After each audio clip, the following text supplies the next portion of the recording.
Kuya, parang awa mo na. Huwag mo naman kaming palayasin ng anak ko. Wala na kami mapupuntahan. Hindi ko kaya magpatira ng isang magnanakaw dito sa bahay ni Papa. Sinasabi ko na nga ba? Kaya nababawasan ang pera sa vault ko dahil merong magnanakaw. Hindi ko akalain na ikaw mismo na kapatid ko ang tatraidor sa akin. Bakit, Benji? Kulang pa ba ang binibigay kong sahod sa'yo? Maniwala ka, kuya. Hindi ko magagawa yun. Oo, lumaki ako sa hirap. Pero hindi ko kaya magnakaw. Nakikiusap naman ako sa'yo. At paano mo maipapaliwanag ang mga pera nakita namin sa ilalim ng kama ninyo ng anak mo? Hindi ko alam, kuya. Siguro may gustong sirain ako sa'yo. May naglagay doon noon, kuya. Sinungaling ka. Kakamatay lang ni Papa. Tapos ganito na ang ginagawa mo. Isa pa, tigilan mo na ang pagtawag sa akin ng kuya. Dahil hindi ko itinuturing na kapatid ang anak ni Papa sa ibang babae. Umalis na kayo ng anak mo, Benji! Ang gusto ko, bukas ng umaga hindi ko na makikita ang mga pagbumukha nyo rito. Tinalikuran ni Diego ang nakaluhod na si Benji. Puno ng luha ang mukha ni Benji dahil sa labis na pakikiusap sa kapatid niya sa ama na si Diego. Tumayo si Benji at hinabol ang kapatid. Humarang siya sa daraanan nito at hinawakan nito sa magkabilang braso. Parang awa mo na, kuya. Wala na talaga kami mapupunta ng anak ko. Walang problema sa akin eh. Pero si Arnel ang inaalala ko. Kung gusto mo, kuya, babayaran ko na lang ang mga nawala mong pera kahit na hindi ako totoong nagnakaw nun. Wala akong pakialam kung wala kayong mapupuntahan. Kung gusto mo, bumalik kayo sa squatters area na pinanggalingan ninyo. Kuya, parang awa mo naman. Sige na, parang awa mo na, kuya. Malakas na sinuntok ni Diego sa mukha si Benji. Napaupo siya sa sahig at bahagyang nakaramdam ng pagkahilo. Dinuro-duro siya ni Diego at minura. Hindi maaaring manatili sa bahay na to magnanakaw na kagaya mo, Benji. Nagkamali si Papa na hinahanap ka pa niya. Mahiya ka sa sarili mo. Magnanakaw! Wala nang nagawa pa si Benji kundi ang umiyak na lamang. Sigurado siya na merong taong naglagay ng mga pera sa ilalim ng kama nila ng anak niyang si Arnel. Kahit lumaki siya sa hirap, ay hindi siya kailanman nagnakaw. Naniniwala siya na ang pera ay dapat nakukuha sa isang marangal at legal na paraan. Mabilis na tumayo si Benji nang makita niyang parating ang 10 taong gulang niyang anak na si Arnel. Agad niyang pinunasan ang luha sa muka at inayos ang sarili. Arnel, anak, anong ginagawa mo rito? Bakit gising ka pa? Narinig ko po kasi na parang nag-aaway po kayo ni Tito Diego. Hindi kami nag-aaway. Nagkwekwentuhan lang kami. Napalakas yata ang mga boses namin. Tara na, bumalik na tayo sa kwarto para matulog. Eh bakit po? May pasa kayo sa muka. Si Tito Diego po ba ang may gawa niyan? Bakit naman ako susuntukin ng Tito Diego mo? Mabait ang Tito Diego mo. Hindi niya yun gagawin sa akin. Kita mo na, Tay. Nahuhuli ka sa sarili mong salita. Wala akong sinabing sinuntok ka ni Tito Diego. Tatay, 10 taon pa lang po ako pero alam ko na po ang mga nangyayari. Alam kong hindi gusto ni Tito Diego na nandito tayong dalawa. Natahimik si Benji sa sinabi ni Arnel. Sadyang matalino ang anak niya. Wala pa sila sa bahay na yon nang ipinanganak ng asawa niya si Arnel. Sa kasamaang palad, nasawi ang misis ni Benji sa panganganak. Nagkaroon yun ng komplikasyon at hindi na nagawa pang isalba ng mga doktor ang buhay ng asawa niya. Simula noon, si Benji na ang mag-isang bumuhay kay Arnel. 5 taong gulang si Arnel nang isang lalaki ang nagpunta sa barong-barong kung saan sila dating nakatira. Sinabi ng lalaki na anak siya sa labas ng isang mayamang lalaki. Doon na nagsimulang magbago ang buhay ni Benji at Arnel. Nanirahan sila sa malaking bahay ng tatay niya. Ngunit nagtrabaho pa rin siya sa manukan nito dahil nais niyang kumita ng pera sa sarili niyang paraan. Wala na talaga akong maitatago sa iyo, Arnel. Bata ka pa lang pero parang sa matanda na ang utak mo. Ang totoo, pinapalayas na tayo rito ng Tito Diego mo. Pinagbibintangan niya ako na ako ang kumuha ng pera niya sa vault. Na hindi ko nga alam kung paano buksan ang vault na yon. Naniniwala po ako sa itay. Kung pinapalayas niya na po tayo, edi umalis na po tayo. Pero anak, wala tayong mapupuntahan. Wala na ang dati nating bahay. Na-demolish na ang lugar na yon maraming taon nang nakararaan. Saka na po natin isipin kung saan po tayo pupunta. Ang dapat po natin gawin ngayon ay umalis na. Huwag po natin ipagsiksikan ang sarili natin sa mga taong ayaw sa atin. Tinamaan si Benji sa sinabing yon ni Arnel. Isa rin sa dahilan niya kung bakit ayaw niyang umalis sa bahay ng tatay niya ay dahil nangako siya rito bago yun malagutan ng hininga. Sinabi niya na hindi siya aalis sa bahay nito at sasamahan niya si Diego. Napagtanto ni Benji na tama si Arnel. Wala nang dahilan para manatili sila sa bahay na yon, lalo na at sira na ang tiwala ni Diego sa kanya. Nagtungo sila sa kanilang silid at nagsimulang mag-empake. Tanging mga damit lang nila ang inilagay nila sa kanilang maleta. Kinuha naman ni Benji ang perang iniipon niya.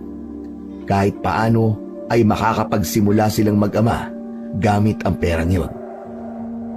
Matapos mag-empake ay umalis na sina Benji at Arnel. Nang nasa labas na sila ng gate, ay sinulyapan niya pa sa huling pagkakataon ang bahay na naging kanlungan nilang mag-ama sa mahigit 5 taon. Kahit paano, ay masaya siya na nakasama niya ang tunay niyang tatay doon. Tagaktak na ang pawis ni Benji habang naglalakad sila ng anak na si Arnel sa ilalim ng katirikan ng sikat ng araw. Kanina pa sila naghahanap ng paupahan na maaari nilang tuluyan, ngunit tila sinusundan sila ng kamalasan. Tatay, magpahinga na po muna tayo. Ang sakit na po ng mga paa ko eh. O siya, sige. Ayun, dun muna tayo sa waiting shed. May lilim dun. Pagkaupo sa waiting shed, ay nag-isip si Benji ng susunod nilang gagawin ng anak na si Arnel. Sana'y makakita na tayo ng bakanting paupahan, anak. Baka abuti na tayo ng gabi dito sa daan eh. Tay, hindi ba ang sabi niyo po sa akin dati ay may probinsya si nanay? Saan nga po ulit yun? Sa Silay, anak. Sa Silay galing ang nanay mo. Sa Negros Occidental. Ano po kaya kung doon na lang po tayo pumunta, tay? Doon po tayo magbagong buhay. Alam mo, anak, ang talino mo talaga. Tama ka. Parang mas makakapagsimula tayo ng bagong buhay doon. Minsan na ako nakapunta sa Silay. Simple lang ang buhay sa Silay at napakatahimik pa. Nang dahil kay Arnel ay nakapagdesisyon si Benji na magtungo sila sa Negros Occidental. Sa tingin niya ay sapat ang perang meron silang mag-ama para mabuhay sa Silay. Pwede silang magtayo ng kahit maliit na negosyo. Naniwala siyang makakabangon siya sa pamamagitan ng sarili niyang diskarte at hindi umaasa sa kayamanan ng namatay niyang tatay. Agad na bumili ng tiket si Benji sa barko na sasakyan nila ni Arnel papunta sa Negros Occidental. Habang naghihintay sa pag-alis ng barko, ay kumain muna silang mag-ama sa isang fast food restaurant na sikat sa mga bata. Umorder siya ng fried chicken, kanin, french fries at spaghetti para kay Arnel. At fried chicken naman at kanin ang sa kanya. Tay, hindi ko na po kayang ubusin tong pagkain ko, sa inyo na lang po. Parang hindi ka po mabubusog sa onti niyo pong in-order eh. Baunin mo na lang yan sa barko, anak. Mahaba-haba ang magiging biyahe natin. Ilang oras po ba ang biyahe natin sa barko? Mahigit 1 araw, anak. Sana nga hindi ka masuka sa barko.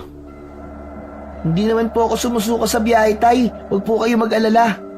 Sigurado ka?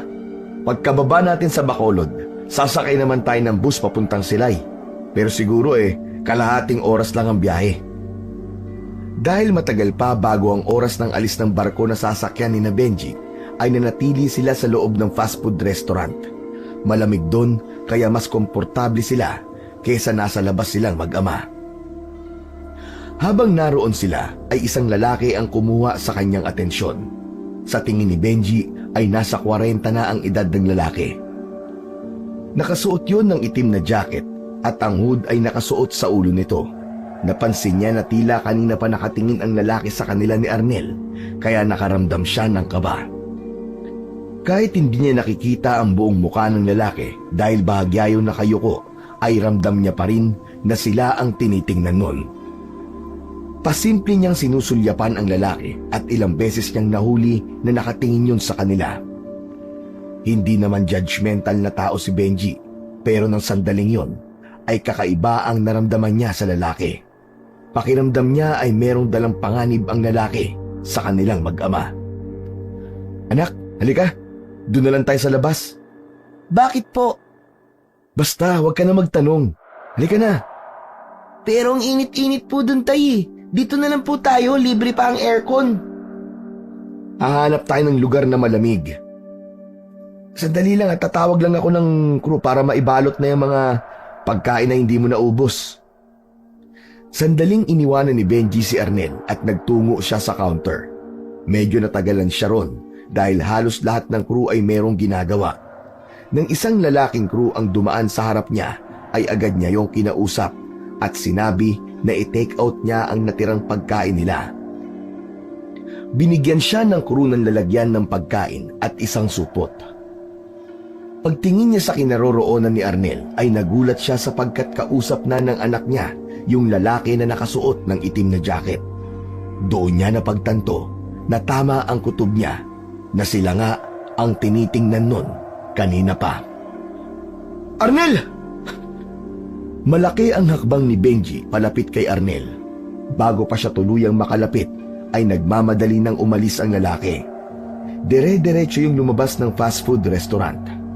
Nais niya sanang habulin ang lalaki pero naisip naman niya si Arnel. Tay, bakit po? Hindi ba?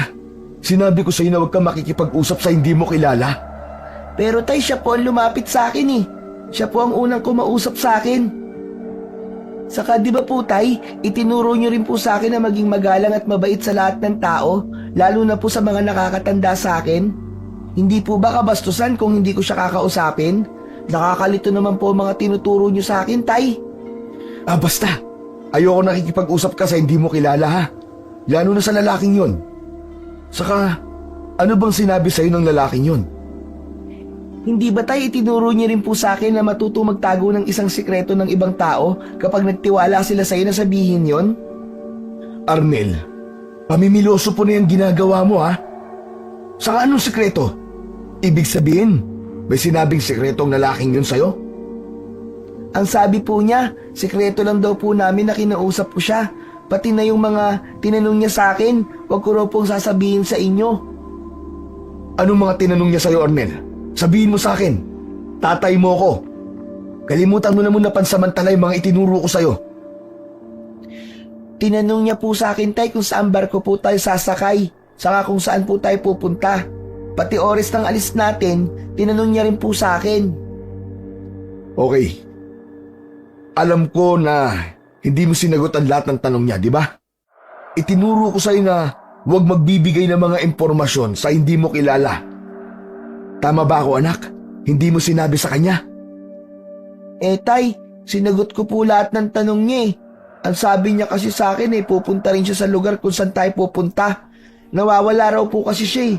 Naawa po ako kaya sinagot ko lahat ng tanong niya para makatulong sa kanya. Nangihinang napailing na lang si Benji. Alam niya na may dahilan ang lalaking yon kung bakit nais nung malaman kung saan sila magtutungo ni Arnel. Tay, mali po ba ang ginawa ko? Mali, anak. Hindi natin alam ang totoong pakay ng lalaking yon kung bakit niya gustong malaman ang mga impormasyong itinanong niya sa'yo. Naku, sorry po tatay. Ang dami niyo po kasing itinuro sa akin eh. Hindi ko na alam kung ano ang susundin o hindi. Nakangiting ginulo ni Benji ang buhok ng anak niyang si Arnel. Ikaw talagang bata ka, oo. Hayaan mo na anak. Nangyari na eh. Pero sa susunod, huwag mo nang gagawin ulit yun ha. Sorry po talaga, tatay. Hindi na umalis sa loob ng fast food restaurant sina Benji dahil wala na roon yung lalaki na nagtanong sa anak niya. Matyaga silang naghintay ng pag-alis ng barko na kanilang sasakyan. Malungkot si Benji sa pag-alis nila sa bahay ng tatay niya dahil ibig sabihin ay hindi niya natupad ang pinangako niya roon bago yun pumanaw. Iniisip niya pa rin kung sino ang taong nagdiin sa kanya sa isang kasalanan na hindi naman siya ang gumawa. Dahil bukod kay Diego ay puro kasambahay na ang kasama nila roon. Wala siyang nakitang kasambahay na maaaring gumawa nun sa kanya. Alam niya na napakisamahan niya ang lahat ng maganda. Ganun pa man, wala na siyang magagawa kundi ang tanggapin ang nangyari. Marahil ay hindi talaga nakatadhana na habang buhay silang manirahan ni Arnel sa bahay na yon. Tay, malapit na pong umalis ang barkong sasakyan natin. Agad na tiningnan ni Benji ang oras sa rilong suot niya. Oo nga no, mabuti pinaalala mo anak. Oh, huwag mong kakalimutan yung mga pagkain mo ha, para makatipid tayo. Binitbit ni Arnel ang pagkain na nakalagay sa supot, habang si Benji ang nagdala ng malaking maleta na kanilang dala. Nakita nila na may mga tao nang sumasakay sa barko na kanilang sasakyan. Pumila na sila roon upang mapuntahan ang pwesto nila sa barko. Habang nakapila, ay nakarinig si Benji ng boses ng isang matandang lalaki sa likuran. Ay nako, napakabigat naman itong dala ko. Sana ay merong mabuting puso na tulungan ako. Alam na ni Benji na nagpaparinig ang matandang lalaki. Nakita niya ang isang malaking kahon na nakabalot pa sa packaging tape na bitbit ng matanda. Bukod doon, ay meron din itong dalang nakasukbit na bag. Ay, Lolo! Ako na po magdadala ng kahon nyo. Ay, sigurado ka ba? Paano yung dala mong maleta? Kaya ko po yan dali ng sabay. Huwag po kayong mag-alala. May gulong po itong maleta ko kaya ayos lang. Abay, kung gano'n, sige. Maraming salamat ha. Mga pasalubong ko kasi yan sa mga apo ko sa Talisay. Kami naman po sa Silay ang tungo. Lo, ako nga po pala si Benji. Ito naman po ang anak kong si Arnel. Tawagin mo na lang akong Lolo Elyong. Kinuha na ni Benji ang kahon ni Lolo Elyong. Napagtanto niyang mabigat yon at hindi yun kayang buhatin ng matandang lalaki. Mabuti na lang at merong gulong ang maleta niya, kaya hindi niya na kinailangan pa ng matinding puwersa upang maiakyat yon sa barko. Sa ibaba ang pwesto nila kung saan naroon ang maraming double deck na higaan para sa mga pasahero. Doon din ang pwesto ni Lolo Elyong, kaya hindi na masyadong nahirapan pa si Benji. Kita mo nga naman ang pagkakataon. Magkatapatan lang pala ang magiging tunugan natin. Kaya nga po Lolo mukhang talagang pinagtagpo ho tayo. Tatay, hindi mo ba sisingilin si Lolo Elyong? Hindi po ba yung mga kargador sa palengke binabayaran? Anak, kapag kusang loob kang tumulong sa kapwa mo, ay hindi ka dapat nanghihingi ng kapalit. Tama ang anak mo, Benji. Hindi masamang magbigay kapag ginawang ka ng pabor. Sandali, at meron lang akong kukunin. Oh, eto ang candy Arnel. Masarap ang mga yan. Pasensya na at yan lang ang kaya kong ibigay. Yung pera ko kasi sakto lamang na pamasahe ko papuntang Talisay pagdating natin sa Bacolod. Masaya namang tinanggap ni Arnel ang mga candy na ibinigay ni Lolo Elyong. Nang umandar na ang barko, ay sakalang tuluyang pumasok sa isip ni Benji ang realidad na aalis na sila sa Maynila upang magsimula ng bagong buhay sa Negros Occidental. Alam niyang hindi madali ang magsimula, pero gagawin niya yon upang magkaroon ng magandang buhay at kinabukasan ang anak niyang si Arnel. Ang anak niya ang tanging inspirasyon niya sa buhay. Nagsusumikap siya upang hindi nito maranasan ang hirap na dinanas niya nung bata pa siya. Kahit tanghali pa lang ay nakatulog pa rin si Arnel. Alam niyang labis ang pagod ng kanyang anak dahil simula nang umalis sila sa bahay ng tatay niya ay sa kalye na sila natulog at nagpahinga. Nakaupo lang si Benji sa gilid ng higaan. Nag-iisip siya kung ano ang magiging buhay nila sa Negros Occidental. Iniisip niya kung tatanggapin ba sila roon ni Arnel ng pamilya ng kanyang namayapang asawa. Maya-maya pa ay nakaramdam siya ng pagtawag ng kalikasan. Lolo Elyong, pwede bang patingin-tingin muna kay Arnel? Magbabanyo lamang po ako. Ay, yun lang ba? Walang problema. Ako ang bahala kay Arnel. Maraming salamat po. Tumayo na si Benji at naglakad papuntang banyo. Pumasok siya sa isang bakanteng cubicle at umupo sa trono. Habang ginagawa niya ang dapat niyang gawin, ay narinig niyang bumukas at sumarado ang cubicle sa kaliwa niya. Makalipas ang ilang minuto, ay natapos na siya sa kanyang pagdumi. Sa paglabas niya ng cubicle ay kasabay niyang lumabas yung lalaking kumausap kay Arnel sa fast food restaurant. Nanlaki ang mga mata ni Benji dahil hindi siya makapaniwala na nasa iisang barko lang sila ng lalaki. Maging ang lalaki ay nagulat nang makita si Benji. Umiwas ito ng tingin at nagmamadaling humakbang palabas ng banyo. Hindi kayang palagpasin ni Benji ang pagkakataon na yon. Malakas ang kutob niya na sinundan sila ng lalaking yun. Pare, sandali lang! Sinundan niya ang lalaki ngunit tila wala yung narinig. Dire-diretso yun sa paglalakad. Hinawakan niya sa balikat ang lalaki. Doon lang ito huminto at marahang pumihit paharap sa kanya. Hindi nagsalita ang lalaki. Nakatingin ito sa kanya, ngunit lagpas ang tingin nun kay Benji. Hindi ba ikaw yung lalaking kumausap sa anak ko kanina sa fast food restaurant? Kilala mo ba kami? Hindi ako yun. Wala akong kinakausap na bata kanina. Paano mo nalamang bata ang anak ko? Ikaw nga yun. Huwag mo nang itanggi. Hindi ako yun. Hindi ako nagpupunta sa isang fast food restaurant. Ano bang pakay mo sa amin ng anak ko? Sino ka ba? Huwag mo akong akusahan sa isang bagay na wala akong alam. Kinausap mo ang anak ko. Tinanong mo siya kung saan kami pupunta. Sinusundan mo ba kami? Alam ko.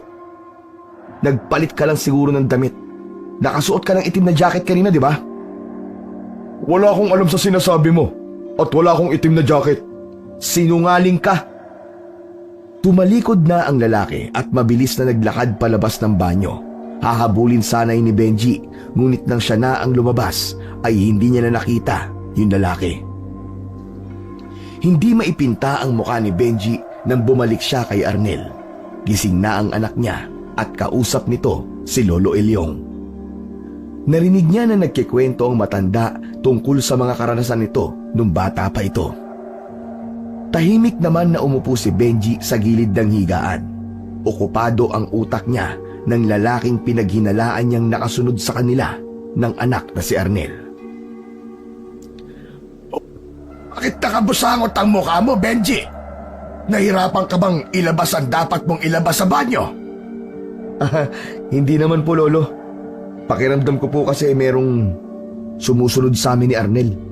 Sumusunod? Aba, sino naman? Yung lalaking lumapit at kumausap kanina kay Arnel bago kami sumakay ng barko. Nagtataka po ako kung bakit nandito rin siya sa barkong to. Sigurado ka ba sa bagay na yan, Benji? Hindi magandang nag-aakusa ka ng ibang tao. Hindi ko rin po alam, Lolo Elyong. Pero iba talaga ang dating sa akin ng lalaking yun. Parang mayroon siyang masamang binabalak. Huwag kang masyado mag-isip ng hindi maganda. Mahaba ang biyahe natin dito sa barko. Hindi maganda na puro negatibo ang nasa isip mo. Sandali lang at ako naman ang gagamit ng banyo, ha? Tutal ay nandito ka na. Meron na magbabantay kay Arnel. Nang umalis si Lolo Elyong, ay si Arnel naman ang kinausap ni Benji. Napansin niya ang takot sa mga mata ng anak niya. Alam niyang nabahala ito sa pinag-usapan nila ni Lolo Elyong. Anak, Kapag may ibang taong lumapit sa'yo huwag mong papansinin ha. Wala kang kakausapin kundi kami lamang ni Lolo Ilyong habang nandito tayo sa barko. Naiintindihan mo ba, anak ko? Opo, tatay. Pero, nasa panganib po ba tayo? Wala anak, wala. Huwag kang matakot. Basta, huwag kang aalis sa tabi ko ha. Dapat yung palagi kitang nakikita. Hayaan mo, bukas ng hapon nasa Bacolod na tayo. Nang bumalik si Lolo Ilyong ay umalis muli si Benji upang bumili ng pagkain at tubig. Nakaramdam na sila ng gutom. Naisipan niya ring ibili ng makakain si Lolo Ilyong dahil yun ang palaging nagbabantay kay Arnel sa tuwing umaalis siya sa higaan nila. Nagtungo siya sa ikalawang palapag ng barko kung saan naroon ang bilihan ng mga pagkain. Meron dong mga lutong ulam. Bumili siya ng kasya para sa kanilang tatlo. Habang naglalakad si Benji pabalik, ay bigla siyang kinabahan sa dahilan na hindi niya alam. Nagmadali na siya at nang nandun na siya ay nagtaka siya nang hindi niya nakita sila Lolo Ilyong at Arnel. Hindi muna siya nag-isip ng masama. Inisip niya na baka may pinuntahan lamang ang dalawa. Nang bumalik si Lolo Ilyong ay mag-isa lang ang matanda. Hindi nito kasama ang anak niyang si Arnel. Lolo, si Arnel po. Nasaan ang anak ko? Hindi mo ba nakita nung bumalik ka? Hindi po, nasaan po siya? Nagpunta kasi ako sa banyo. Iniwan ko rito si Arnel. Ang sabi ko huwag siyang aalis at babalik din ako kagad. Mukhang hindi ako sinunod ng batang yun ah. Lo, pabantay lang po ng gamit namin ha. Hahanapin ko lang po si Arnel. Mabilis na kumilos si Benji. Hinanap niya sa ibaba si Arnel pero hindi niya yon nakita ron. Maging ang pangalawang palapag ng barko ay sinuyod niya ng matindi. Bigo rin siyang makita ang kanyang anak. Bawat taong nakakasalubong niya ay tinanong niya kung nakita ba ng mga yon si Arnel, kasunod ng pagsabi niya kung anong kulay ng suot ng anak niya. Pero sa kasamaang palad ay walang nakapagturo kay Benji kung nasaan si Arnel. Mas lalo pang natakot si Benji nang maalala niya yung lalaking kumausap kay Arnel bago umandar ang barko. Nagkaroon siya ng hinala na baka ang anak niya talaga ang pakay ng taong yon. Umabot na si Benji sa paghahanap sa pinakataas ng barko. May mangilang-ngilang tao ang naroon. Arnel! Anak! Arnel! Nandito ka ba, anak ko? Paulit-ulit yung isinigaw ni Benji. Pakiramdam niya ay mawawala na siya sa sariling katinuan. Hanggang sa nakita niya si Arnel na nasa gilid ng barko. Meron itong katabing lalaki. Nakatalikod ang dalawa. Hindi maaaring magkamali si Benji. Ang kasamang lalaki ng anak niya ay ang lalaking kumausap kay Arnel nung nandun sila sa fast food restaurant. Malaki ang hakbang na lumapit si Benji sa kanyang anak. Arnel! Arnel anak! Lumayo ka sa lalaking yan! Humarap si Arnel sa kanya at isang malaking ngiti ang agad na ipinakita ng bata. Tumakbo ito palapit sa kanya. Tay, ang ganda po pala talaga dito sa itaas ng barko. Ang lawak-lawak po ng dagat. Hindi ba anak? Sinabi ko sa'yo na huwag kang sasama sa hindi mo kilala. At ikaw naman, ngayon mo sabihin na hindi mo kami sinusundan ng anak ko. Bakit nasa iyo ang anak ko, ha? Sa susunod kasi, bantayan mo ng maayos ang anak mo para hindi pagala-gala rito. Sinamahan ko lang siya dahil baka mahulog. Matalim na tiningnan ni Benji ang lalaki. Hindi yun natinag at nanatiling nakatingin sa kanilang mag-ama. Sadyang kakaiba ang dating ng lalaking yon para kay Benji. Malakas ang pakiramdam niya na panganib ang dala nun sa kanilang mag-ama. Tara na Benji, bumalik na tayo sa higaan natin. Bye Kuya Dario. Salamat po at sinamahan niyo po ako. Kumaway pa si Arnel sa lalaki na tinawag nito sa pangalan na Dario.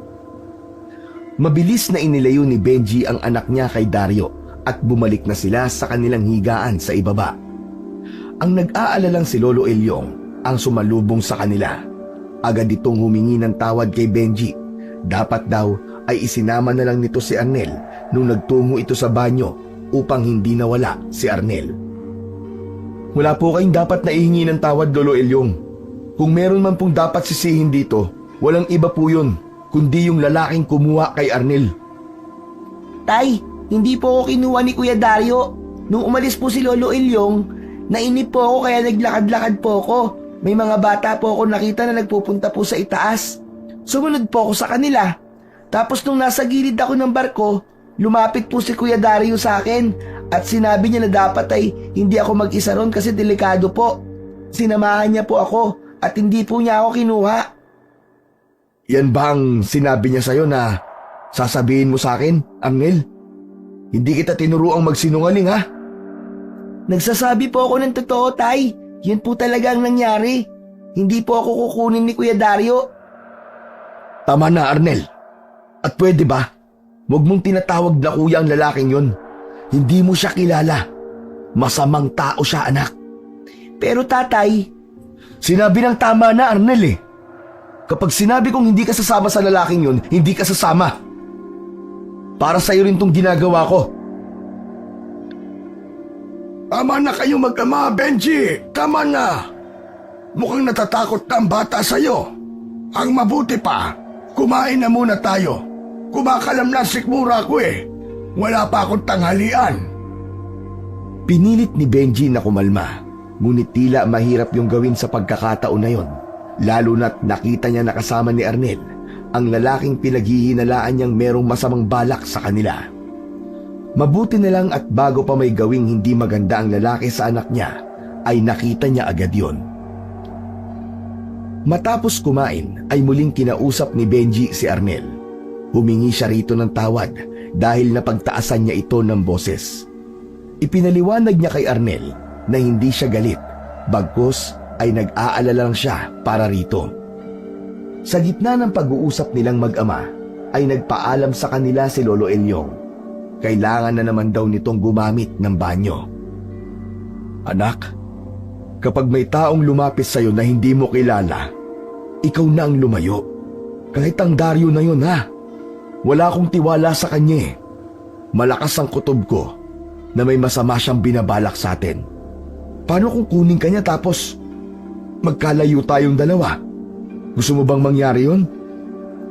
masyado ka naman paranoid, Tay. Anong sabi mo? Kung ano-ano salita lumalabas sa bibig mo, ah. Paranoid po, yung nag-iisip ng kung ano-anong masamang salita kahit wala namang dapat isipin na masama. Narinig ko po ang salitang yun nung nanonood po ako ng TV. Alam mo kasi, anak, ayoko lang na masyado maging maluwag sa'yo tapos sa huli ay magsisisi ako kasi may masamang nangyari sa'yo. Mukhang mabait naman po si Kuya Dario, Tay. Maraming tao magaling magpanggap, anak. Yung akala mong mabait, meron palang masamang balak sa'yo. Eh bakit po si Lolo Elyong? Hindi po rin natin siya kilala pero may tiwala po kayo agad sa kanya. Iba si Lolo Elyong. Matanda na siya. Saka napatunayan naman natin na hindi siya masamang tao, di ba? Eh sa ilang oras lang natin siyang nakasama. Alam ko kagad na mabuti siyang tao. Basta, sundin mo na lang ang mga sinabi ko sa'yo. Naintindihan mo ba? Opo, Tatay. Sorry po ulit. Walang ibang gusto si Benji kundi ang kaligtasan nilang mag-ama habang sakay sila ng barko papunta sa lugar na kanilang patutunguhan. Mahaba-haba pa ang biyahe nila at sa mga oras na yon ay maaaring marami ang pwedeng mangyari. Kaya nangako siya sa sarili na gagawin niya ang lahat upang protektahan ang anak na si Arnel laban kay Dario. Makikipaglaban siya ng patayan para sa nag-iisa niyang anak. Makalipas ang ilang sandali ay bumalik na si Lolo Elyong sa higaan nito. Agad na napansin ni Benji na tila masama ang pakiramdam ng matanda. Patagilid yung humiga at namaluktot. Lolo Elyong, ayos lang po ba kayo? Baka po nahihilo kayo sa biyahe. Mayroon po akong dalang gamot para sa hilo. Kailangan niyo po ba? Maraming salamat na lang, Benji. Pero hindi ako nahihilo. Pero bakit parang ang sama po ng pakiramdam nyo? Bumangon si Lolo Ilyong at umupo sa gilid ng higaan nito. Tumingin yun sa kawalan na tila napakalalim ng iniisip. Bakit, Lolo Ilyong? May problema po ba? Hindi ko alam kung maniniwala ka sa sasabihin ko. Baka pagtawanan mo lamang ako. Pangako po, hindi ko po kayo pagtatawanan. Ano po ba yun, Lolo Ilyong? Malakas ang kutob ko na meron tayong kasamang aswang dito sa barko. Nagkakaroon ng ganitong reaksyon ng katawan ko kapag merong aswang na malapit sa akin. Panay ang banyo ko at para akong masusuka na hindi ko mawarian. Malaki ang paniniwala ni Benji sa mga aswang at sa mga nilalang na kagaya nun. Nung bata pa siya ay sa probinsya sila nakatira ng nanay niya. Isa yung lugar na hindi na bago ang kwento tungkol sa mga aswang. Kahit mismong nanay niya ay nakakita na ng aswang na gabi-gabing nagpupunta sa bahay nila. Naniniwala po ako sa mga aswang, Lolo Ilyong. Pero gaano po kayo kasigurado na tama ang kutob yung may kasama tayong aswang dito sa barko? Ang katawan ko ang nagsasabi, Benji. Ito ang kusang nagbibigay sa akin ng senyales kapag merong aswang sa paligid. Kung hindi mo na itatanong, isa akong manunugis. Kilala ko sa lugar namin sa pagpatay sa mga masasamang aswang. Matagal ko na itong ginagawa, kaya malawak na ang aking kasanayan. Ano po ang dapat nating gawin, Lolo Ilyong? Dapat po ba tayong matakot? Paano kung biglang umatake ang aswang na yon sa mga tao rito sa barko? Sa ngayon ay wala pa tayong dapat na ikatakot. Sa tingin ko, hindi aatake ang aswang sa ganitong lugar. Mahihirapan siyang itago ang kanyang sarili kung sakali. Pero dapat pa rin po tayong mag-ingat, Lolo Ilyong. Lalo na po ang anak ko si Arnel. Bata pa siya at hindi pa niya kayang ipagtanggol ang kanyang sarili. Ano ka ba, tatay? Kaya ko pong ipagtanggol ang aking sarili kahit sa mga aswang. May napanood nga po ako sa pelikula eh. Kinalaban ng bata yung aswang sa bahay nila eh. Arnel, bakit ka nakikinig sa usapan ng mga matatanda, ha? Tay, imposible namang hindi ko marinig ang pinag-uusapan yung ni Lolo Ilyong. Ang lapit-lapit niyo po sa akin. Aba, nangangatwirang ka pang bata ka, ha? O total, narinig mo sinabi ni Lolo Ilyong. Siguro naman ay hindi ka naaalis nang hindi ka nagpapaalam kagaya ng ginawa mo kanina. Dito ka lang. Wala kang ibang kakausapin kundi ako at ang Lolo Ilyong. Nagkakaintindihan ba tayo? Para kay Benji ay walang masama kung maniniwala siya sa sinabi ni Lolo Ilyong na merong aswang sa barko kung saan sila nakasakay. Magandang bagay na alam niya ang bagay na yon para aware siya. Doon niya nasabi sa sarili na kailangan talaga nilang mag-ingat. Kahit na isang gabi lamang sila sa barko, ay hindi pa rin sila dapat maging kampante. Naging interesado si Benji sa pagiging manunugis ni Lolo Ilyong. Yun ang unang beses na meron siyang nakilala na isang manunugis ng aswang. Ayon kay Lolo Ilyong, binata pa lang ito ay sinanay na ito ng tatay niya upang maging isang manunugis. Hindi raw naging madali ang pagsasanay at may punto pa na nais na nitong sumuko. Ngunit nang pinatay ng isang aswang ang bunso nitong kapatid, ay doon na nagpursigi si Lolo Ilyong na seryosohin ang pagiging isang manunugis. Kung mula po binata hanggang ngayon manunugis kayo, ibig sabihin ho, marami na ho kayong napatay na aswang, Lolo Ilyong. Hindi naman sa pagmamayabang, pero marami na talaga.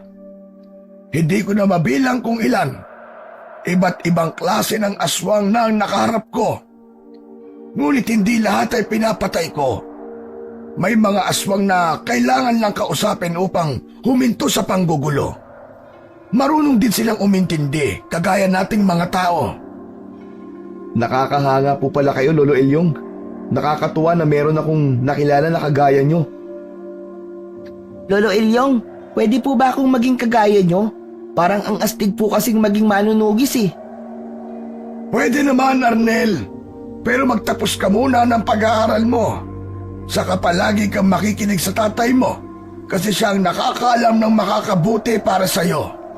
Lahat ng magulang, wala silang ibang iniisip kundi ang ikabubuti ng kanilang mga anak. Oh, narinig mo ba ang sinabi ni Lolo Elyong? Palagi kang makikinig sa akin, ha, Arnel? Palagi naman po ako nakikinig sa inyo, tatay eh. Kaya lang po, minsan, ang dami niyo na pong sinasabi at inuutos kaya nalilito na po ako. Natawa sina Benji at Lolo Elyong sa sinabi ni Arnel. Aminado si Benji na pagdating kay Arnel ay overprotective siya. Sa palagay niya ay walang mali roon, lalo na at nag-iisa niyang anak si Arnel. Hindi siya makakapayag na mapahamak ito dahil si Arnel ang buhay na alaala na iniwan ng kanyang namayapang asawa. Kalmado ang dagat kaya walang pagkahilong naramdaman si Benji sa unang 3 oras ng biyahe nila. Nang 6:00 na ng gabi ay nagtungo sila ni Arnel sa itaas ng barko upang pagmasdan ang napakagandang paglubog ng araw. Tatay, paano kung biglang umatake yung aswang na sinasabi ni Lolo Elyong? Ano pong gagawin natin? E di syempre, lalaban ako. Poprotektahan kita. Marunong ka po bang lumaban sa aswang? Hindi. Pero gagawin ko ang lahat para hindi kanya masaktan. Saka, kasama natin si Lolo Elyong. Biyasa siya sa pakikipaglaban sa aswang. Pero sana, huwag mangyari yun. Ipagdasal mo pa rin na ligtas tayo makarating sa Negros Occidental. Alam mo, tay, sa totoo lang, ayoko po dun talaga sa bahay ni Lolo. Bakit naman? Kung tutuusin, maganda ang buhay mo ron. Palaging masasarap ang ulam mo tapos malambot pa ang kama. Si Tito Diego po kasi, alam ko nagalit siya sa atin. Hindi po niya ako kinakausap. Hindi rin po siya nakikipaglaro sa akin. Kaya po siguro wala siyang asawa o kaya syota kasi masama po ang ugali niya. Arnel, hindi ka dapat nagsasalita ng ganyan sa Tito Diego mo, ha? Kahit baligtarin natin ang mundo, kadugo natin siya.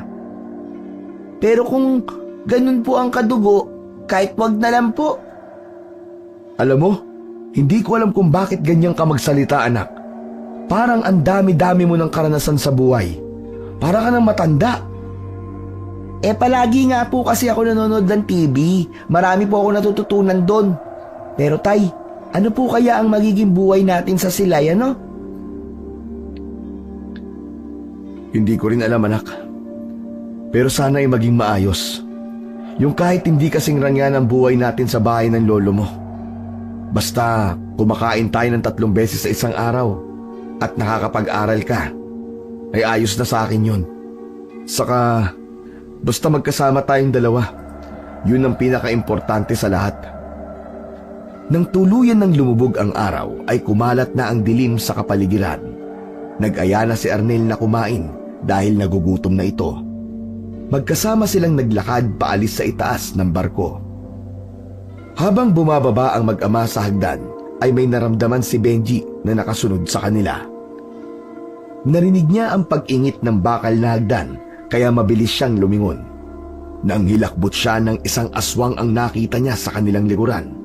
Kahindik-hindik ang itsura nun. Naglalaway yun na parang gutom na gutom at gusto silang lapain. Imbis na pamahayan ng takot ay naging matapang si Benji dahil kasama niya ang kanyang anak. Arnel, tumakbo ka na! Pumunta kay Lolo Elyong mo! Dali! Mabilis na sumunod si Arnel sa sinabi niya. Agad naman na inilabas ni Benji ang balisong na palagi niyang daladala. Itinago niya yon ng mabuti upang hindi maharang nang sumakay sila sa barko kanina. Matapang niyang hinarap ang aswang. Sige, subukan mong lumapit, tarantado ka! Akala mo natatakot ako sa'yo? Galit na umangil ang aswang. Mabilis na iwinasiwas ni Benji ang balisong nang akmang lalapit na ang aswang sa kanya. Nagawa niyang sindakin ng aswang sa kanyang ginawa. Napaatrasyon at mabilis na bumalik sa itaas ng barko. Hinabol ni Benji ang aswang upang tuluyang puksain. Ngunit nang paakyat na siya sa itaas ng barko, ay isang lalaki ang kanyang nakabanggaan. Aray! Pasensya na. Ikaw, Dario? Ikaw na naman. Alam mo, ako yata ang dapat magsabi na sinusundan mo ako eh. Kahit nga ang pangalan ko ay alam mo. Dahil sinabi sa akin ng anak ko kung ano ang pangalan mo. Isang realisasyon ang agad na yumakap sa utak ni Benji. Nanlaki ang mga mata niya nang maisip niya na malaki ang posibilidad na si Dario ang aswang. Nang tumakbo ang aswang sa itaas, ay sumakto na nakasalubong naman niya si Dario. Nagkaroon siya ng hinala na mabilis itong nakapagbagong anyo. Teka, kanina ka pa ba rito sa itaas? Oo, nakita ko pa nga kayo ni Arnel na nag-uusap eh. Dario, umaming ka nga sa akin. Meron ka bang itinatago? Lahat ng mga tao merong sikreto. Lahat tayo ay merong itinatago. Pero hindi ko sasabihin sa iyo ang lihim ko.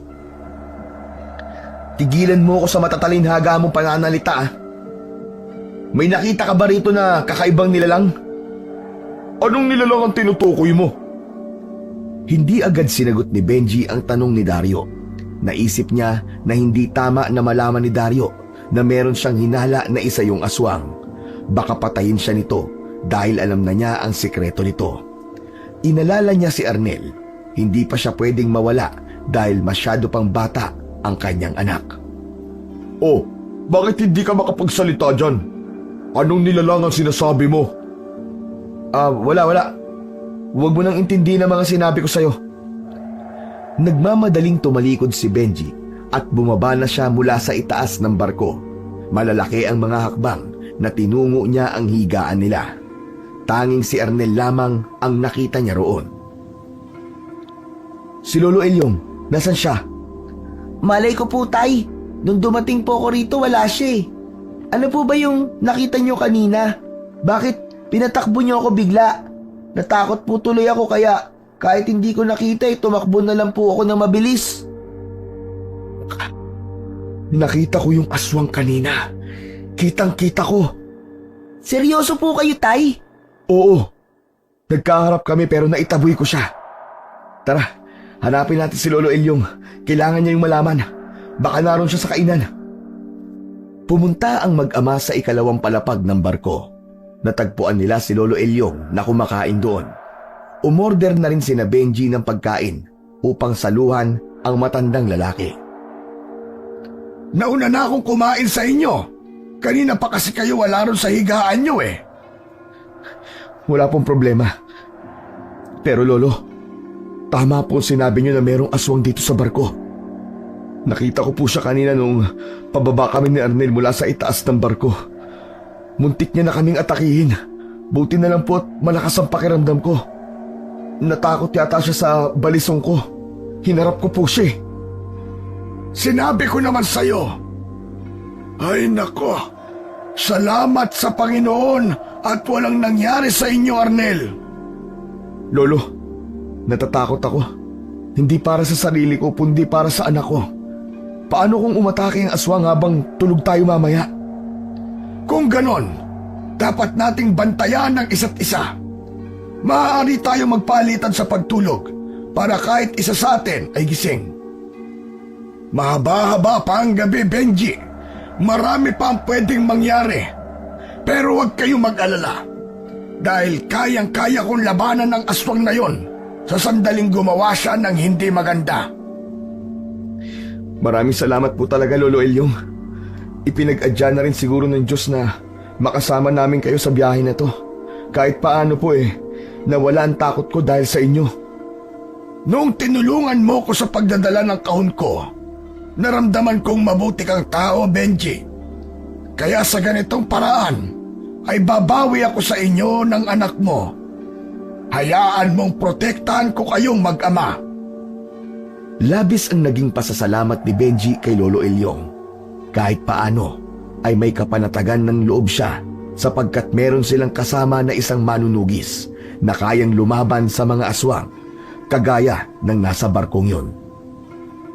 Matapos ang hapunan ay dumiretso na silang tatlo sa kanilang higaan.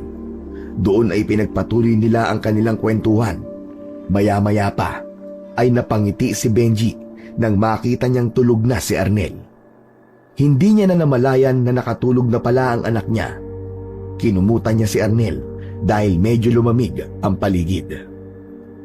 Napakaswerte ni Arnel dahil ikaw ang naging tatay niya. Ramdam ko ang nag-uumapaw na pagmamahal mo para sa kanya. Opo, Lolo Ilyong. Mahal na mahal ko po talaga ang anak ko. Nang mamatay po ang asawa ko, parang hindi hinayaan ng Diyos na mabuhay ako ng walang dahilan. Ibinigay si Arnel sa akin ng Diyos, Lolo Ilyong. Oo nga pala. Sino sa atin ang unang matutulog? Ikaw ba muna o ako? Kayo na po muna, Lolo. Di pa kasi ako inaantok eh. Ay siya, sige. Kung ganun, mauna na ako matulog Tamang-tama kasi inaantok na ako. Ganito nga yata talaga kapag tumatanda na. Maaga nang matulog. Gisingin mo ako makalipas ang 2 oras para ako naman ang magbabantay sa atin, Humiga na ng maayos si Lolo Ilyong upang matulog. Habang si Benji ay nakatingin lang kay Arnel. Nakikiramdam siya sa paligid nila dahil nangangamba siya na merong balak na umatake ang aswang.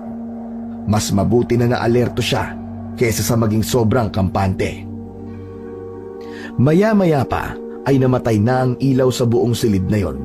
May mga maliliit na ilaw pero hindi yun sapat upang mabigyan ng liwanag ang paligid. Kahit paano ay may naaaninag pa rin si Benji sa gitna ng kadiliman. Nakikita niya pa rin ang mga bulto ng mga tao na nakahiga sa kanya-kanyang higaan. Makalipas ang ilang sandali, tumahimik na ang mga tao. Halos lahat ng naroon ay tulog na. Nanatili pa rin nakaupo sa gilid ng higaan si Benji. Patuloy siyang nagmamasid sa paligid upang kung sakaling may banta ng panganib ay agad niya yung makita. Hanggang sa merong isang lalaki ang pumasok sa silid na kanilang kinaroroonan. Mabilis na humiga si Benji upang magpanggap na tulog. Hindi niya inalis ang mga mata sa lalaki.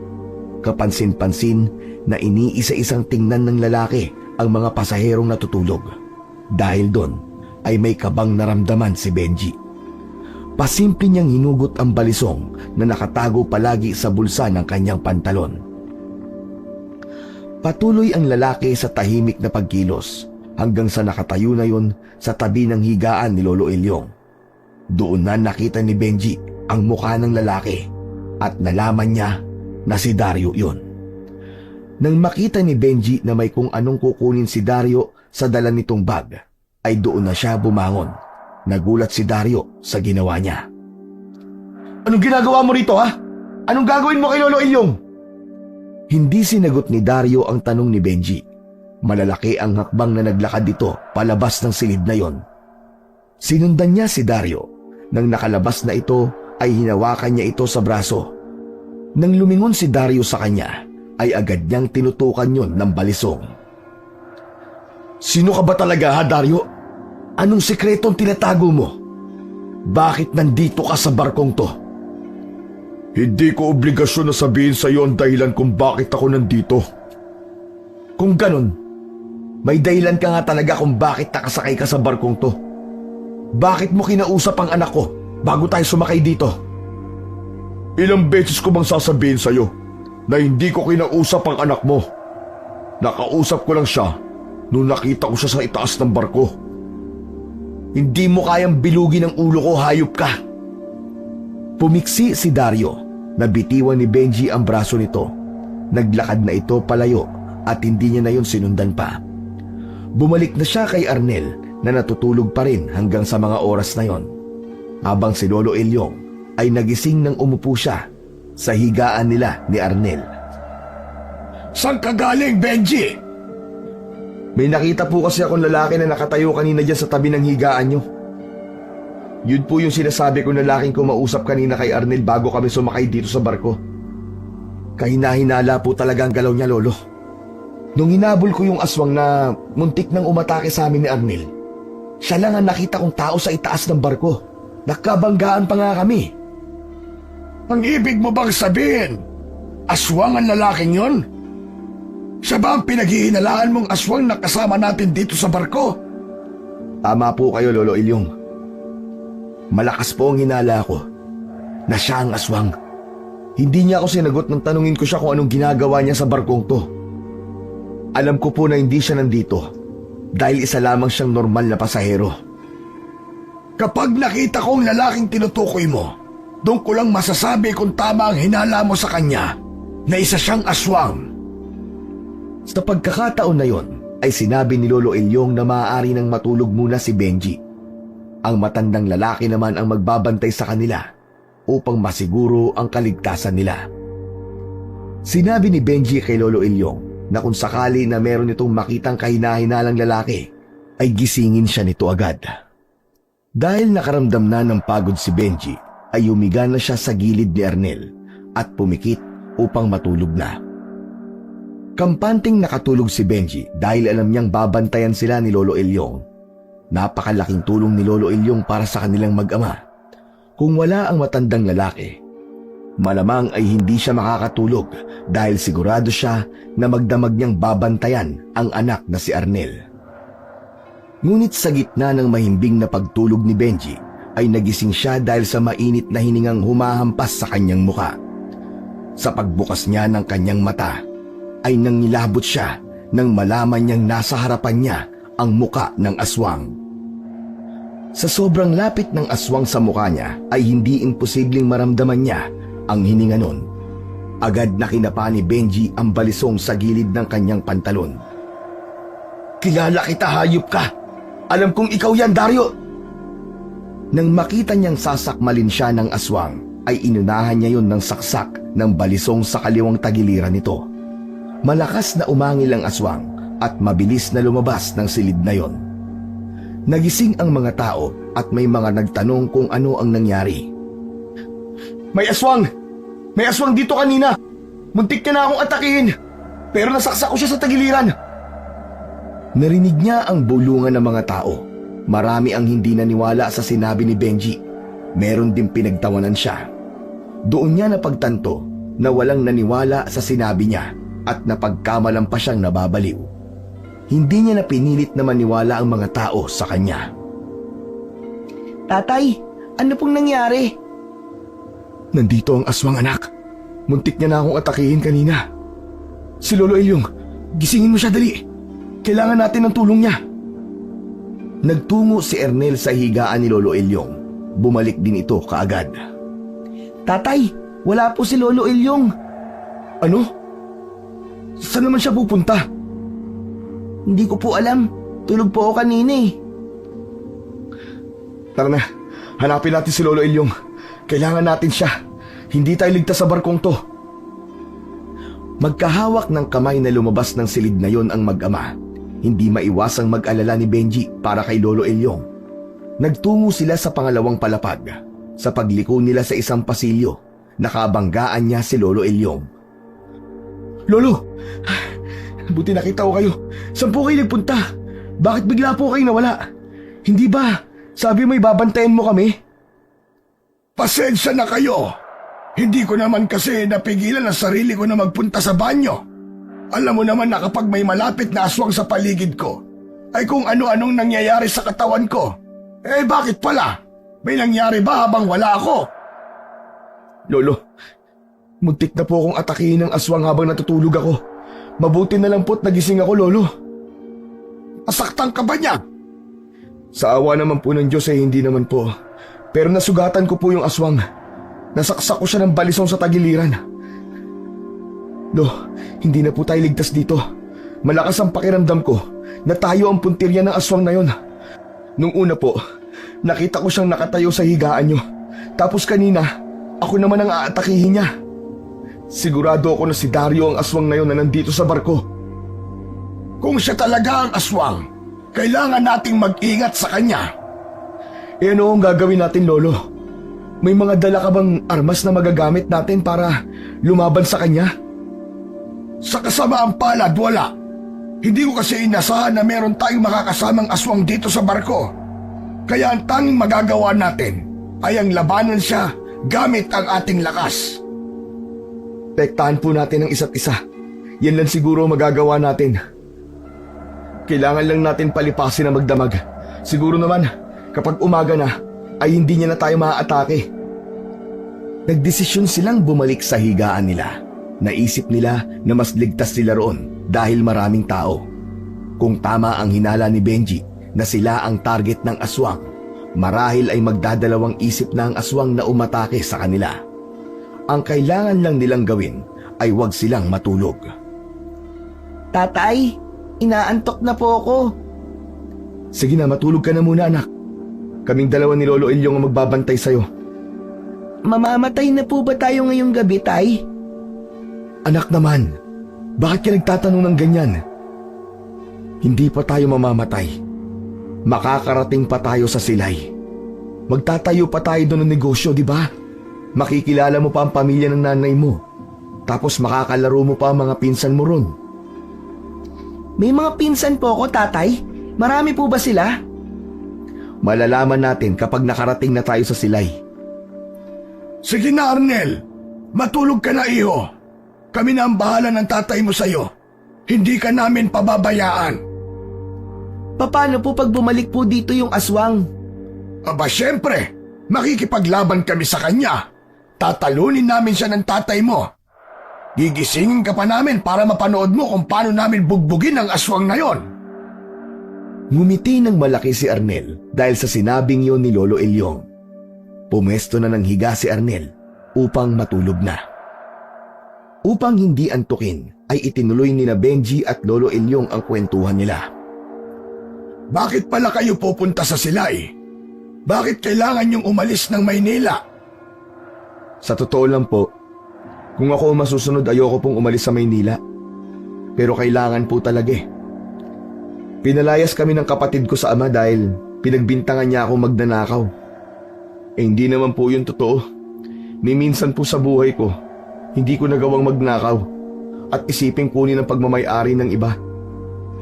Ang masakit po niyan, nangako pa naman po ako sa tatay ko bago siya mamatay na hindi ako aalis sa bahay niya.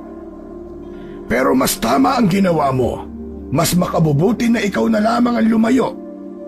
Sa tingin ko kasi, talagang gagawin ng kapatid mo ang lahat para mawala kayo ng anak mo sa landas niya. Di ko alam, Lolo Ilyong. Wala akong natatandaan na masamang ginawa ko sa kanya para tratuhin niya kami ng anak ko ng hindi maganda. Ang sakit lang po para sa akin na pinalayas niya kami ni Arnel lang dahil sa isang bagay na hindi ko naman ginawa. May mga bagay talaga dito sa mundo na sa una ay hindi natin maintindihan. Ngunit darating ang panahon na malalaman mo rin ang dahilan sa mga hindi magagandang nangyari sa buhay mo. Pwedeng patibayin ka nito o mag-iwan sa iyo ng aral. Sandaling nagpaalam si Lolo Ilyong kay Benji dahil nais nitong uminom ng kape. Lolo Ilyong, mag-iingat ka ha? Huwag kang mag-alala sa akin, Benji. Sisigaw ako ng malakas kapag may nangyaring hindi maganda sa akin. Sisiguraduhin kong maririnig mo ang sigaw ko. Lo, ikuha niyo na rin po ako ng kape. Salamat po. Pag-alis ni Lolo Ilyong ay muling pinagmasdan ni Benji si Arnel. Hindi niya maintindihan kung bakit tila sinusundan sila ng kamalasan. Mula sa pagpapalayas sa kanila ni Diego hanggang sa ang barkong nasakyan nila ay merong isang pasaherong aswang. Ngunit gaya ng sinabi ni Lolo Ilyong, naniniwala siyang lahat ng yon ay merong dahilan. Masuyong hinaplos ni Benji ang buhok ng kanyang anak na si Arnel. Huwag kang mag-alala, anak ko. Sisiguraduhin kong buhay tayong makakababa sa barkong to. Gagawin ko ang lahat para hindi ka mapahamak. Alam kong nakabantay ang Diyos sa atin. Hinding-hindi niya tayo pababayaan kailanman. Umaha ang kaba sa dibdib ni Benji nang mula sa kung saan ay narinig niya ang sigaw ni Lolo Ilyong. Tinawag pa nito ang pangalan niya.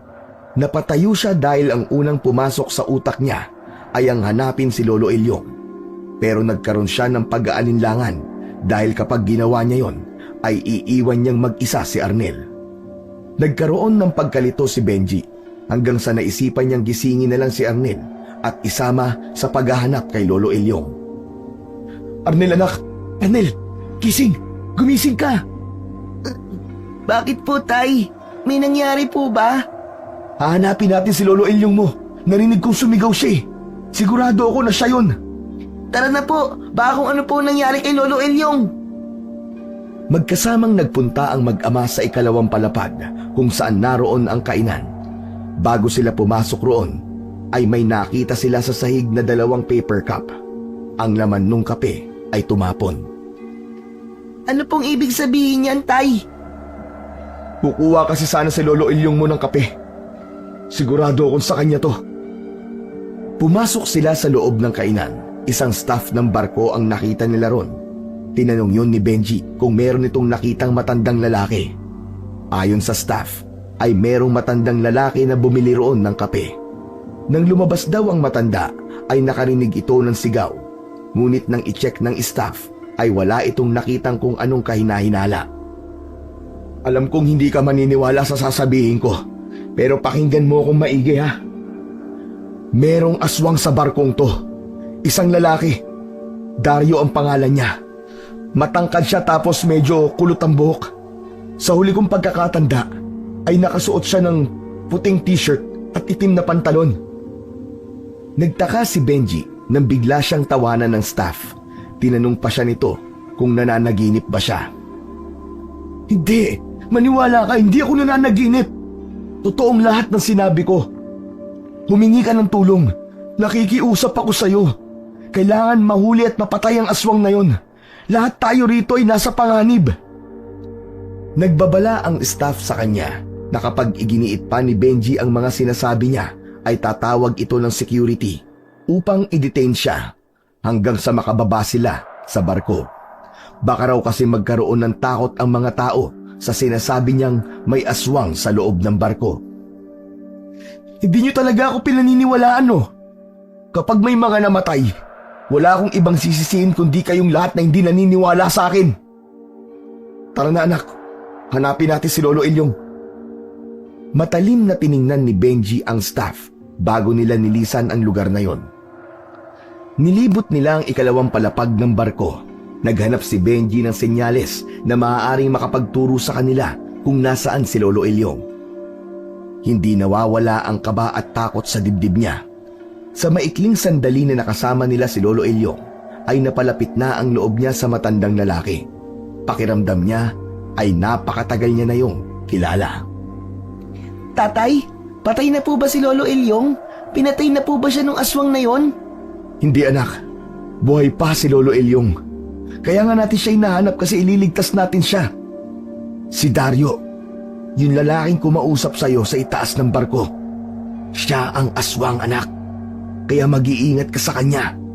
Siya rin yung lalaking kumausap sa'yo nung nandun tayo sa fast food restaurant. Naaalala mo ba yun? Kumunot ang noo ni Arnel. Naguguluhan itong tumingin sa kanya. Tay, parang hindi naman po si Kuya Dario ang kumausap sa akin nung kumakain tayo bago tayo sumakay sa barko eh. Teka. Anong ibig mo sabihin? Nakita mo ba yung mukha nung kumausap sa'yo nun? Hindi ko po siya nakita, tatay. Kasi po nakasaklob po yung pansaklob niya sa ulo kaya hindi ko po nakita yung mukha niya. Pero tatay, hindi po boses ni Kuya Dario ang narinig ko nang kausapin niya ako. Boses po ng matanda, tatay. Ano? Boses ng matanda?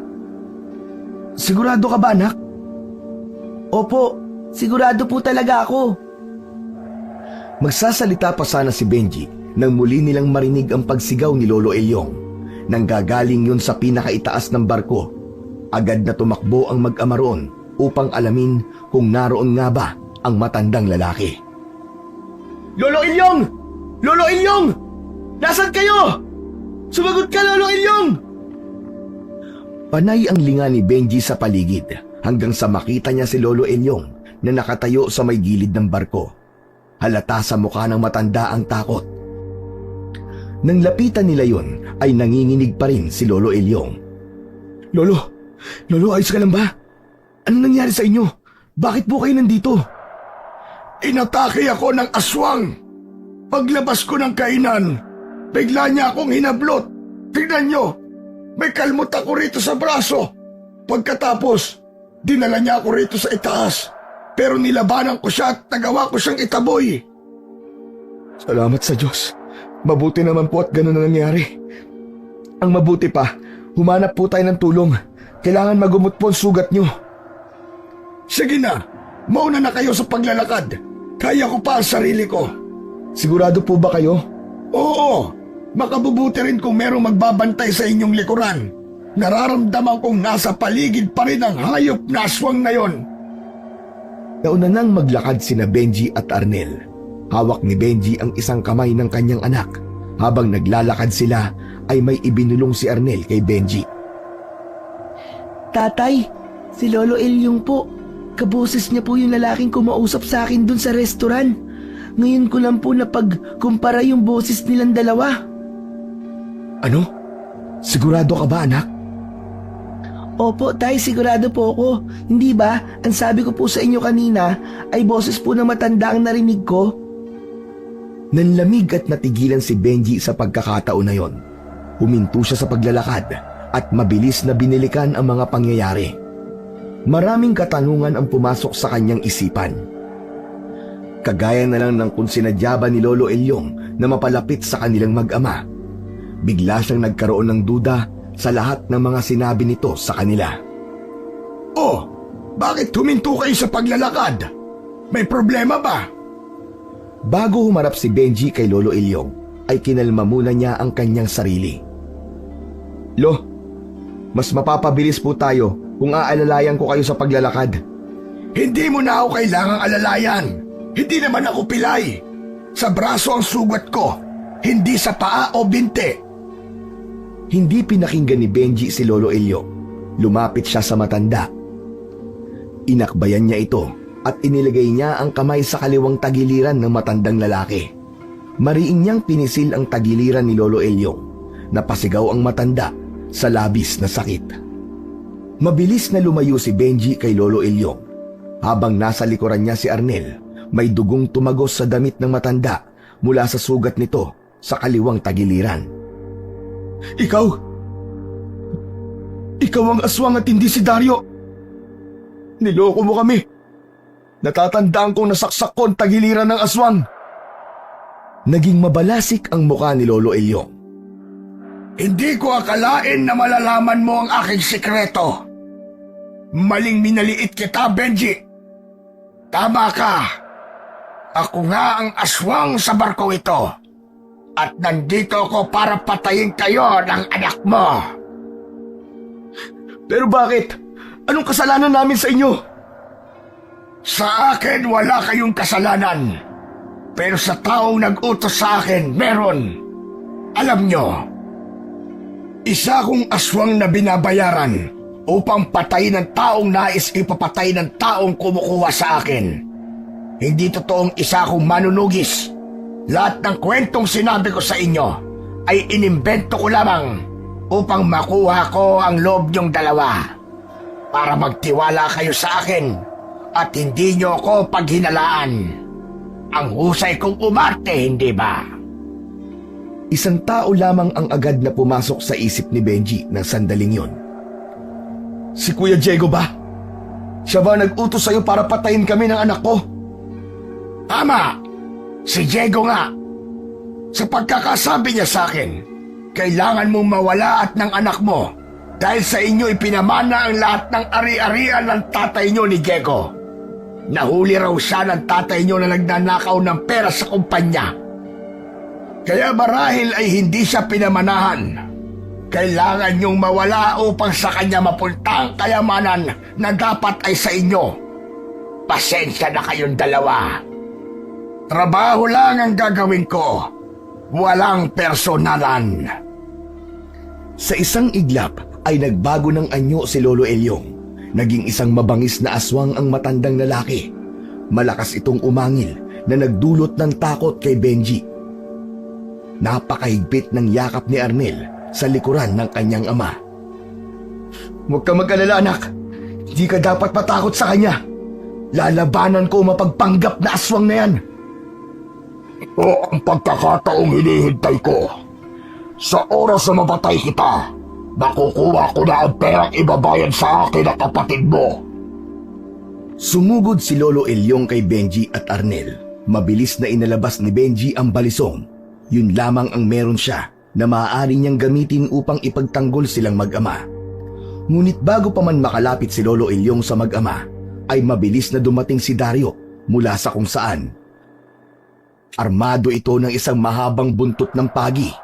Hinataw ni Dario sa katawan si Lolo Elyong na agad na nagdulot ng malalim na sugat sa matandang aswang. Napaatras naman si Lolo Elyong. Huwag kang makialam dito, Dario. Hayaan mo akong tapusin ang aking trabaho. Tinatawag mong trabaho ang pagpatay sa mga tao kapalit ng pera? Matagal na kitang gustong patayin, Elyong. Matagal na tayo naghahabol ang dalawa. Tapusin na natin ang lahat ngayong gabi. Kailangang isa sa atin ang mamatay. Pagkatapos kitang patayin, isusunod ko na ang mag-amang nasa likuran mo. Hindi makapaniwala si Benji sa pagdating ni Dario. Sa mga narinig niya, ay napagtanto niya na si Dario ang tunay na manunugis at hindi si Lolo Elyong. Nagsimula ang matinding labanan nina Dario at Lolo Elyong. Nagpalitan ng pag-atake ang dalawa. Si Lolo Elyong ay mabilis at malakas, ngunit si Dario ay mas determinado at halatang sanay sa pakikipaglaban. Hindi lang nito ginamit ang buntot ng pagi sa pag-atake. Ginamit din ito yun sa mga pagsangga sa pag-atake ni Lolo Elyong. Bakit hindi mo na lang hayaan na patayin ko ang mag-ama, Dario? Hahatian kita sa pera. Hindi ko kailangan ng pera. Ang kailangan ko ay ang patayin ka, Elyong. Ilang ulit na nagtangka si Lolo Elyong na sunggaban si Dario gamit ang matatalim nitong kuko. Ngunit naiwasan yun ni Dario. Nagawa nitong hampasin si Lolo Elyong sa tagiliran gamit ang buntot ng pagi. Nagkaroon ng malalim na hiwa roon ang aswang, ngunit hindi pa rin yun sapat upang patumbahin ang aswang. Hindi mo ako matatalo ng ganyan lang, Dario. Hindi mo ako matatalo. Biglang humatak ng lubid si Lolo Elyong mula sa gilid ng barko. Inihampas nito yon kay Dario na naging sanhi upang matumba ang lalaki. Agad naman na bumangon si Dario at mabilis na lumapit sa aswang. Isang malakas na hampas ng buntot ng pagi sa dibdib ni Lolo Elyong ang pinakawalan nito. Duguan na si Lolo Elyong pero hindi nakikita ni Benji sa mukha ng matandang aswang ang pagsuko. Biglang nagkaroon ng malakas na pag-uga sa barko. Dahil doon ay nawalan ng balanse si Lolo Elyong. Sinamantala naman yun ni Dario. Hinatak nito ang hawak na lubid ng matanda at ipinilupot yon sa lieg nito. Itinulak ni Dario si Lolo Elyong hanggang sa mapasandal ang matanda sa gilid ng barko. Katapusan mo na, Elyong. May paghihiganti ko na sa wakas ang pagpatay mo sa asawa ko. Nagpalit bigla ng anyo si Lolo Elyong sa pagiging tao para kumuha ng awa. Parang awa mo na, Dario. Huwag mo akong papatayin. Ginawa ko lang yon dahil may nag-utos sa akin. May nag-utos man sa'yo o wala, ikaw pa rin ang pumatay sa kanya.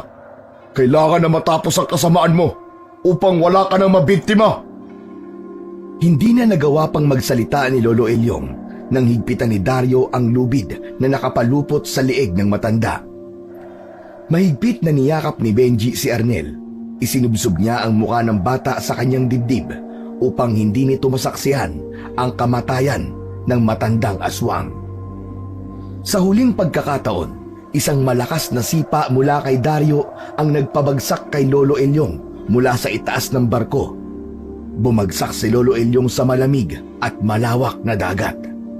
Mabilis siyang nilamon ng tubig hanggang sa hindi na nila yon nakita pa. Agad na lumapit ang mag-ama kay Dario. Maraming salamat, Dario . Hindi ko alam kung buhay pa kami ng anak ko kung hindi ka dumating. Patawarin mo ko kung hinusgahan at pinagbintangan kita na ikaw ang aswang. Sabi ko na sa'yo, tatay . Mabait po si Kuya Dario. Hindi kita masisisi. Alam kong pinoprotektahan mo lamang ang iyong anak. Ngunit sa susunod, Matuto kang makiramdam sa mga taong nakakasalamuha mo. Maraming magaling magpanggap. Tatandaan ko ang sinabi mo. Pero, nakakasigurado ka bang patay na nga si Lolo Elyong? Hindi na siya mabubuhay sa dagat. Sigurado ko kung hindi man siya mamatay sa pagkalunod, ay masasawi siya dahil pagpepestahan siya ng mga pating. Salamat talaga ha. Pero tama ba ang hinala ko na isa kang manunugis? Oo, tama ka. Matagal ko nang sinusundan si Elyong dahil pinatay niya ang asawa ko. Maraming beses na kami nagkaharap pero masyado siyang madulas. Palagi niya akong natatakasan.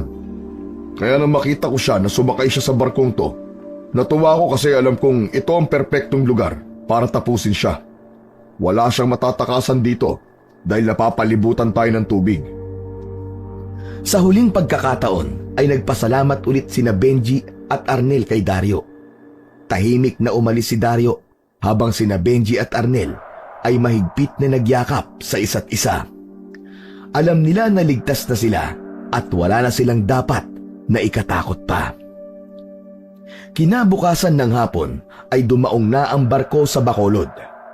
Pagbaba ni na Benji sa barko ay nakita nila si Dario. Tumakbo palapit si Arnel sa lalaki at mahigpit itong niyakap. Salamat ulit Kuya Dario sa pagliligtas mo sa amin ni tatay. Ginulo ni Dario ang buhok ng bata. Walang anuman yon. Kung nabuhay lang siguro ang anak ko, ay kasinlaki mo na siya ngayon. San pala ang tungo mo, Dario? Sa Silay, nandun ang aking pamilya. Sa Silay? Doon din ang punta namin Kung gusto mo, sabay na tayong bumiyahe papunta ron. Pumayag si Dario na sabay-sabay na silang magtungo sa Silay. Sa iisang bus sila sumakay at magkakatabi sila sa pangtatluhan na upuan. Pagdating ni na Benji sa bahay ng kanyang asawa ay hindi sila makapaniwala nang malaman nila na si Dario pala ang panganay na kapatid ng asawa ni Benji. Labis ang saya nila dahil tila pinagtagpo talaga sila ng pagkakataon. Sa iisang bahay lang pala ang kanilang destinasyon. Gamit ang naipong pera ay nagtayo ng negosyo si Benji. Isang bigasan na nang kinalaunan ay lumago at naging isang maliit na grocery. Matapos ang ilang taon ay nagpatayo na sila ng sarili nilang bahay. Kung tutuusin, maaaring bumalik sa Maynila sina Benji at Arnel upang ipaglaban ang kayamanan na ipinamana sa kanya ng namayapa niyang ama. Pero tahimik at payapa na ang buhay nilang mag-ama sa Silay at hinding-hindi niya yon ipagpapalit sa kahit na anong kayamanan o halaga ng pera. Ang importante para kay Benji ay masaya at magkasama sila ng anak niyang si Arnel. Kuya, parang awa mo na. Huwag mo naman kami palayasin ng